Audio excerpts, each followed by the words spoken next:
যথাযোগ্য মর্যাদায় যুক্তরাষ্ট্রের নিউ ইয়র্কে আন্তর্জাতিক মাতৃভাষা দিবস পালিত হয়েছে। আশা হোম কেয়ার ও আশা সোশ্যাল অ্যাডাল্ট ডে কেয়ারের সিইও আকাশ রহমান ও চেয়ারম্যান এশা রহমানের উদ্যোগে হয় এই আয়োজন।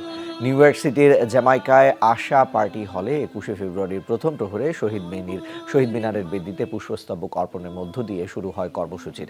পরে আশা হোম কেয়ারের ভাইস প্রেসিডেন্ট মোহাম্মদ কাশেমের সঞ্চালনায় হয় আলোচনা সভা। প্রধান অতিথি ছিলেন নিউ ইয়র্ক ডিস্ট্রিক্ট 30 এর অ্যাসেম্বলি মেম্বার স্টিভেন রাগা। এতে আরও অংশ নেন বাংলাদেশ কমিউনিটির বিপুল সংখ্যক প্রবাসী। কবিতা আবৃত্তি করেন আকাশ রহমান, আহসান হাবিব সহ অনেকেই। গান পরিবেশন করেন জনপ্রিয় সঙ্গীত শিল্পী মারিয়া ও লিটন।